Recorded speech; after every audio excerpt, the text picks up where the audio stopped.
What's up? It's David Brody from Elvis Duran in the Morning Show. That music in the background, of course, is the theme from The Walking Dead. Hopefully you're a fan of The Walking Dead like I am. Welcome to my first podcast, Walkers and Talkers. I've got a very special guest, a guy who I think is the absolute best YouTube Walking Dead reviewer, the absolute best channel if you're a Walking Dead fan, TrevsChan2, as in Trevor's Channel 2. All the way from Canada. He's giving me a few minutes of his time.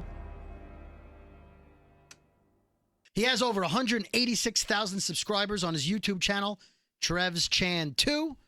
Every Sunday I watch The Walking Dead live, then I watch Talking Dead, and immediately go to his YouTube page to watch Trevor's analysis on what we saw, what his reaction was. Then he puts up another video predicting what will happen the following week. He'll be doing that throughout the rest of the season, which is the finale this weekend. And then, of course, Fear the Walking Dead, and then right back to The Walking Dead in the fall. Great analysis. You'll see things and hear things from Trevor you had no idea you missed, you didn't realize, or hadn't thought about. He's a must-watch on The Walking Dead. We just had an amazing episode 15. No spoilers about what happens in the finale because we haven't seen it yet. So let's talk about last week's episode before we get into the big finale coming up. So last week, the ending... Daryl and Rosita are trying to rescue Michonne and Glenn, who were tied up by the Saviors, and they get ambushed, which, you know, you talked about this in your review. How does Daryl get ambushed again? What do you think was going through the character's mind? Great question. I think what it was just that he became really emotional and wanted to kind of go after Dwight because of what Dwight had done to him previously, because Dwight did betray him when Daryl had actually saved him. So now he wants retribution for what Dwight has done prior, killing Denise and everything that he's done so far. So Daryl just, he lets it fester. He can't just kind of, he's a man of action. He Right. wants to go out and he wants to do his thing and go after him. He figures, he's pretty tough. It's this kind of law of averages thing that Rick mentioned before. They keep facing different people, they keep facing different obstacles, but they're able to overcome them.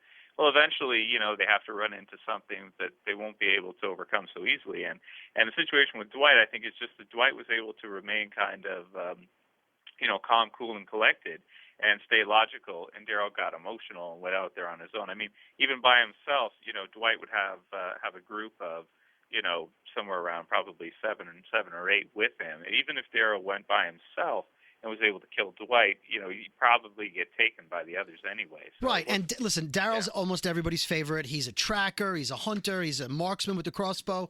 But if you look at the mistakes he's made since he met Dwight, he turned his back on Dwight and the girl that was with Dwight. He got taken advantage of. They took his bike, they took his crossbow, and he says, I should have killed him.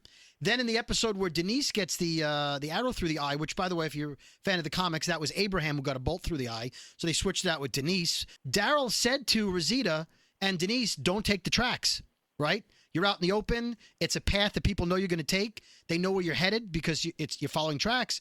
And then he sort of went back on his own advice. On the way back with the medicine, they followed the tracks. She's sort of dead now because of him, because of his crossbow, and because they took the track. So he's got to be feeling a lot of guilt at this point. Oh, exactly, yeah. And I think that guilt has caused him to, when he's burying her and everything, he takes a shot and everything. Of liquor, I'm not sure what kind, but I think it's just, he's having a lot of trouble dealing with the fact that he feels, responsible because he did help Dwight earlier when he didn't need to. And he actually had an opportunity to kill him on, a couple occasions there, and he never did. And then, of course, now, what's happened to her, and he's going to feel, personally responsible for that for sure. Right. So. And in fact, he said last week to Carol, I should have killed them, right after Carol was sort of saying the opposite. I don't think Carol, Carol who doesn't want to kill anymore, who, by the way, doesn't seem like she has a chance. Everywhere she goes, she's killing people. He told Carol, I should have killed them. And that sort of, I think that put more of a bad taste in her mouth, realizing, wow, even Daryl is saying he should have killed innocent people. I got to get out of here. And she leaves last week. She tells people not to follow her, but of course they're going to follow her. And boy, how great was it when she's ambushed by the Saviors and you see them machine gunned. You don't know who shot them for a couple of seconds. And she had a gun in her sleeve. Yeah, she's pretty amazing. I mean, I didn't see that coming, and I was even a little confused after I saw the scene first, and then you see kind of the sleeve and everything, and you kind of put two and two together, like, oh, is her who did it? You know, because she just mows them down like nothing, right? So, yeah, her character too. I think you know they really do a great job of writing different kind of you know changes and evolution for the characters and where they're kind of at. What do you do with somebody like Carol who goes all the way to the point where she just has to kill all these people, and she does it without question. Eventually, that's got to build up, and after she takes so many lives and everything, that you know, same with Daryl, like you said earlier, with kind of the guilt and remorse for having to do what they do have to do. Eventually, it builds up, I guess, and kind of spills over, and then you know, definitely affects her behavior, and she just Right. kind of wants to run. Right. Now we So. we touched on Daryl being ambushed. The episode ends again. Big spoiler here.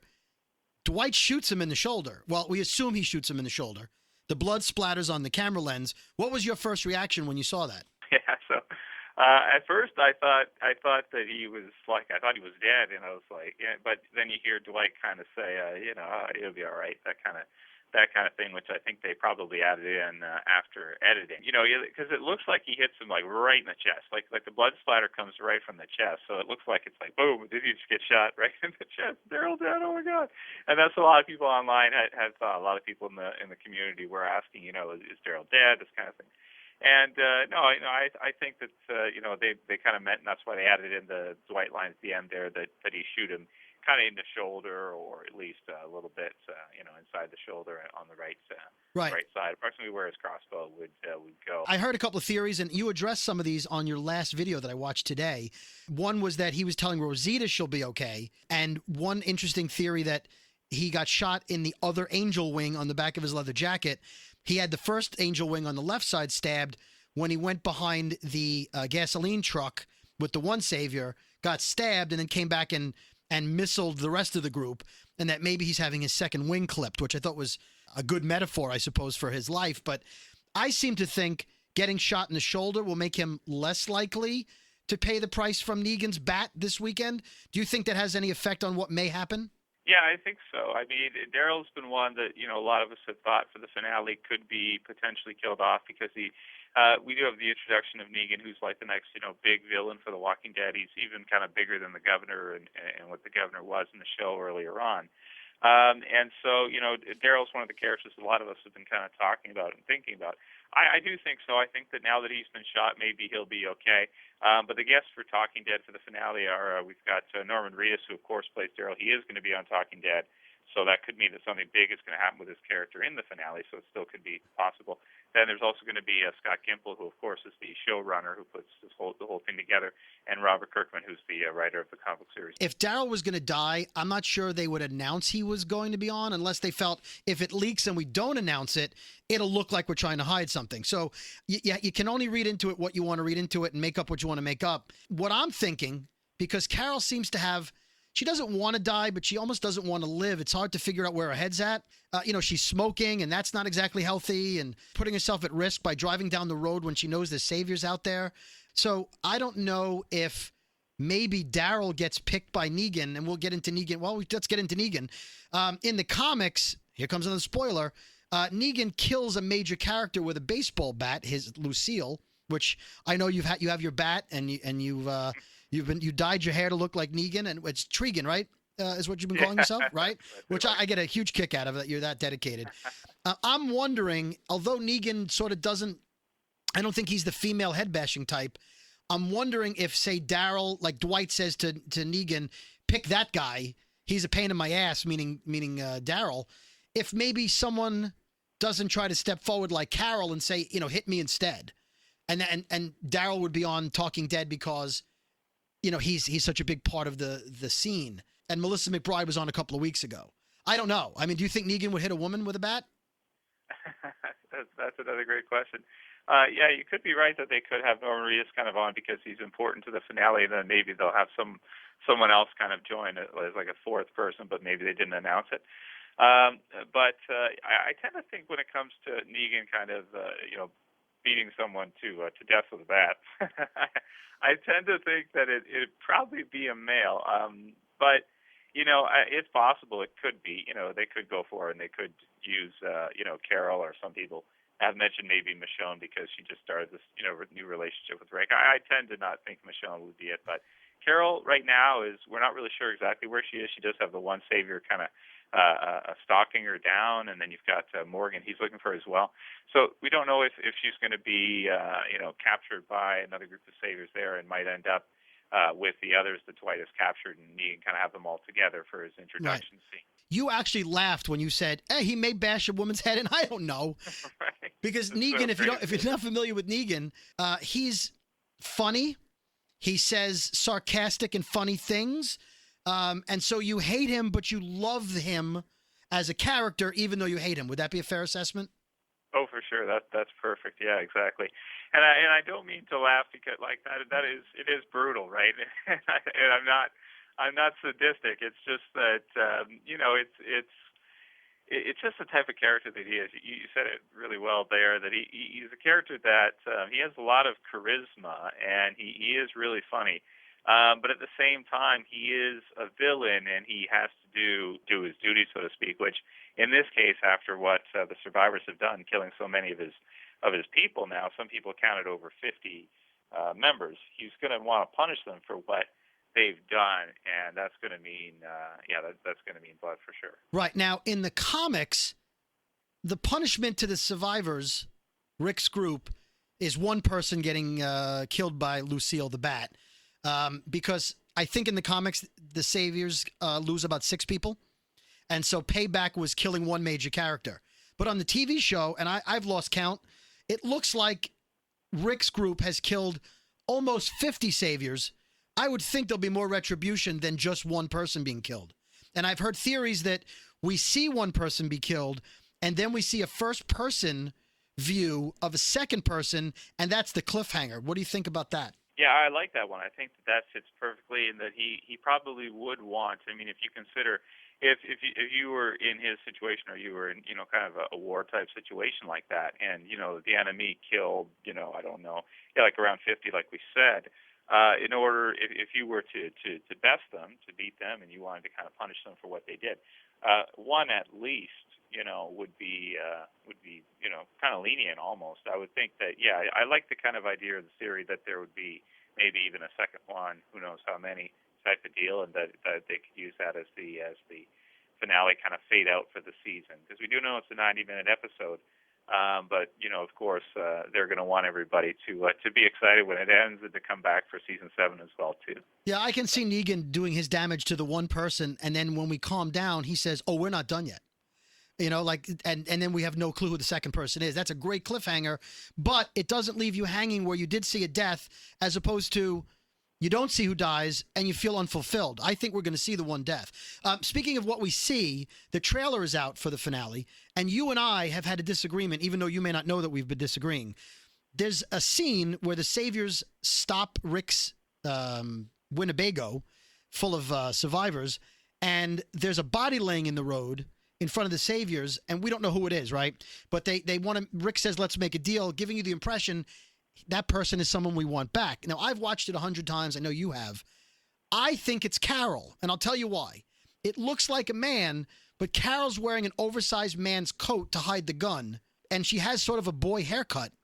And the person on the ground is wearing very similar clothing to Carol. And I'm thinking that's how Carol gets captured. Is it possible that's Carol?